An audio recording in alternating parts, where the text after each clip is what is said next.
कोकणवासीय गणेश भक्तांना गावी जाण्यासाठी मोफत Ganpati special Modi express train रवाना। कोकणामध्ये जाण्यासाठी आता नारायण राणे साहेबांनी जी ट्रेन सोडली आहे ही लोकांची खूप चांगली सोय केली आहे। त्याच्याबद्दल आम्ही त्यांचे खूप खूप आभारी आहोत। आणि लोकांची खूप गैरसोय होती की या गणपतीच्या टायमिंगमध्ये लोकांना गर्दीमधून प्रवास करावा लागत होता आणि अशा टायमिंगला मोदीजी साहेबांनी आणि राणेजी साहेबांनी जी कोकणातल्या लोकांसाठी जी सुविधा उपलब्ध करून दिलेली आहे त्याच्याबद्दल आम्ही खूप खूप आभारी आहोत त्यांचे। एस टी पण संपावर असल्या कारणाने लोकांची फारच सोय वगैरे झालेली नाही आहे आणि त्याच्यामुळे लोक आता त्याच्यामुळे या ट्रेनमध्ये बरेच लोक प्रवास करत आहेत। त्याच्यामुळे त्यांच्या चांगलं झालं, या ट्रेनमुळे खूप काही चांगलं झालेलं आहे।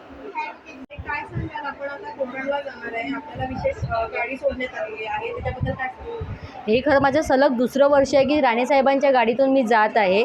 आता मी प्रवास करताना मुलांना आणि आईला घेऊन, स्पेशली म्हाताऱ्या लोकांना घेऊन मी आराम के साथ प्रवास करू शकते। आता गर्दीचं धक्काबुक्की नाही मिळत आम्हाला। खूप चांगला प्रवास होतो आमचा, मस्त होतो। कारण का या गर्दीमध्ये लोकांना चिरडल्या जातात, कोणाचे हात लागतात, मुलांना त्रास होतो, तो आम्हाला होत नाही या 2 वर्षामध्ये। साहेबांमुळेच आम्हाला गणेश उत्सव चांगला दमक्यात साजरा करता येतो आहे। कारण का साहेबांनी आम्हाला अशी सोय करून दिली आहे की आमचा उत्साह अजून वाढतो।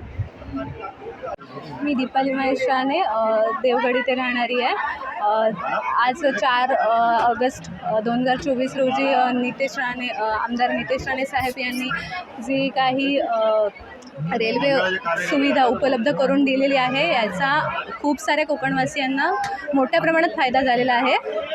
आणि आत्ताच आपण बघत आहोत की एस टीचा पण स्ट्राईक चालू आहे आणि कोकणवासियांची गैरसोय झाली आहे मोठ्या प्रमाणात। आणि त्याच ह्याच्यामध्ये सिच्युएशनमध्ये आमदार नितेश राणे साहेब यांनी सगळ्या कोकणवासियांची चांगली सोय करून दिलेली आहे। त्याबद्दल मी यांची खूप खूप आभारी आहे। गणेश उत्सव देखील आहे, त्याच्याबद्दल आपल्याला काय वाटतं? कोकणातील हा मोठा सण आणि ह्या सणाला तर मुंबई चाकरमानी गावाला येतात आणि त्यांची उत्तम प्रकारची सोय नितेश राणे साहेबांनी केलेली आहे। आणि गणेश उत्सवाला जाणाऱ्या चाकरमान्यांसाठी उत्तम प्रकारे उपक्रम सरांनी हे केलेला आहे ट्रेनचा। त्याबद्दल मी मध्ये सगळं पारदर्शक कारभार झालेला आहे। कधी संजय राजाराम राऊतनी वेळ काढून माझ्या घरी येऊन बसले तर सगळे कागदपत्र दाखवतो आणि कागदपत्र दाखवल्यानंतर सुखरूप घरी सोडून एवढी गॅरंटी आहे। मराठवाड्यामध्ये मोठ्या प्रमाणामध्ये पाऊस झालेला आहे। संजय राऊत म्हणतात की इव्हेंटवर खर्च केला जातोय, मात्र शेतकऱ्यांकडे द्यायला यांच्याकडे काय राहिलेलं? जेव्हा यांचं महाविकास आघाडीचं सरकार होतं, जेव्हा ह्याचा स्वतःचा मालक जेव्हा राज्याचा मुख्यमंत्री होता, तेव्हा कोकणात पण असंख्य वादळे आली, तेव्हा एक दमडीही पण या लोकांनी द्यायची हिंमत दाखवली नाही। आमचं महायुतीचं सरकार जेव्हा कुठलंही अशा पद्धतीचं संकट महाराष्ट्रावर आले तेव्हा अपेक्षापेक्षा जास्त पैसे देणारं हे सरकार आहे।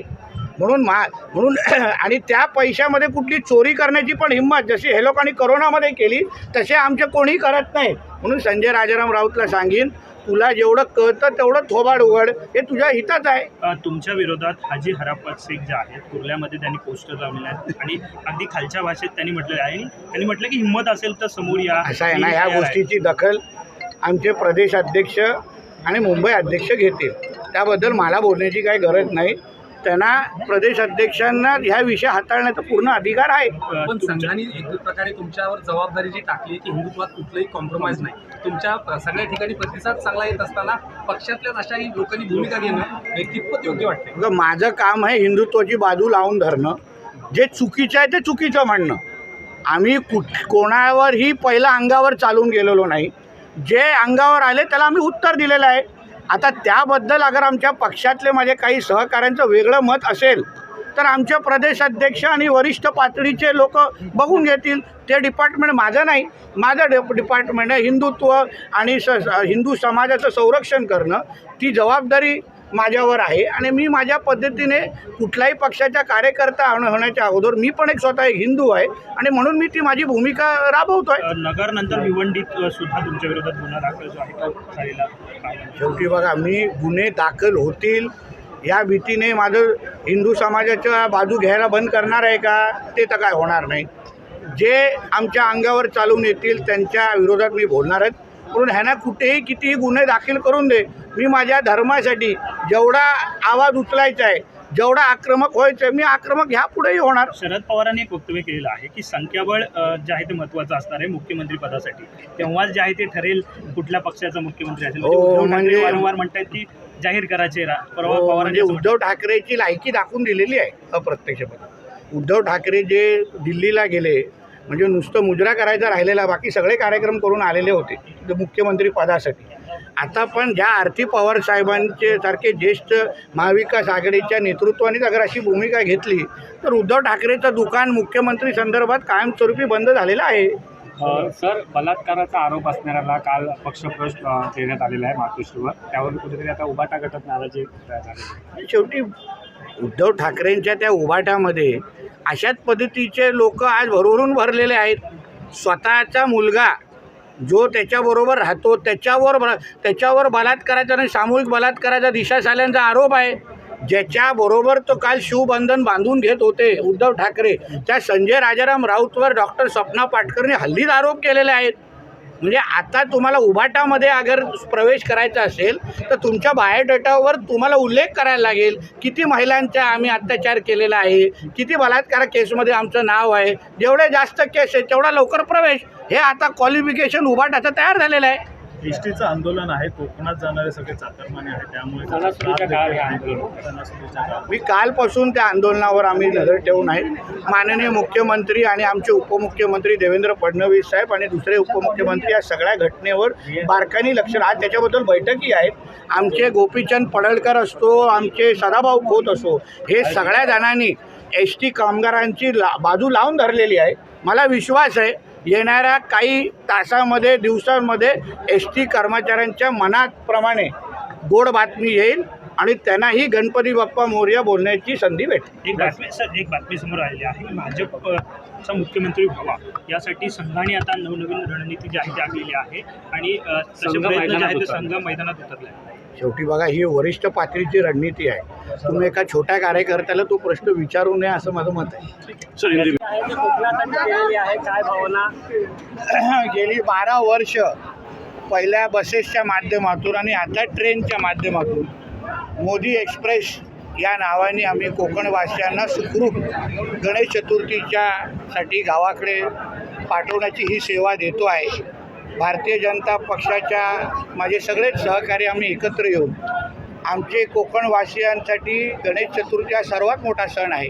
म्हणून त्यांनी ह्या मुंबईच्या आणि आजूबाजूच्या परिसरातल्या धावपळीच्या आपल्या जीवनामधून थोडा वेळ काढून आपल्या गावाकडे जाण्याची जी त्यांची संधी असते, ते जे वाट पाहत असतात, त्या याच्यामध्ये आमचाही थोडा खारीचा वाटा असला पाहिजे, हा आमचा प्रयत्न असतो.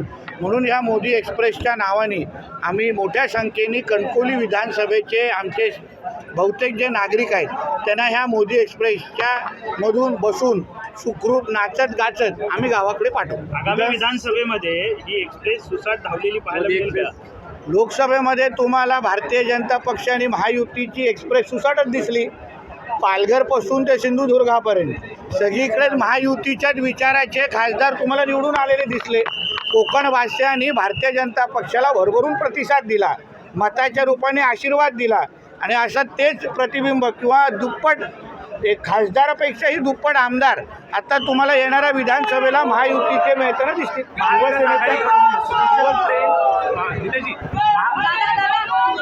महाविकास आघाडीकडून या ट्रेन्सला special trains for special game अशी टीका करण्यात येते आहे. खरं तर पहिल्यांदा तुम्ही करत नाहीत.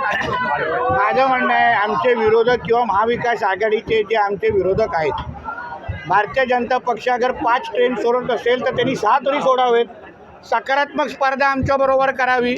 नुसतं टीका करून ह्यांची फक्त पोटं भरण्याचं काम हे लोक आत्तापर्यंत करत आलेले आहेत.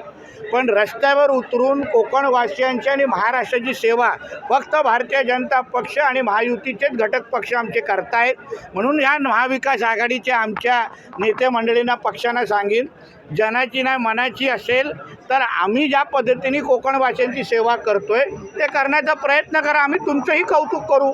शेवटी चांगल्याला चांगलं म्हणणं हे माणुसकीचा धर्म आहे.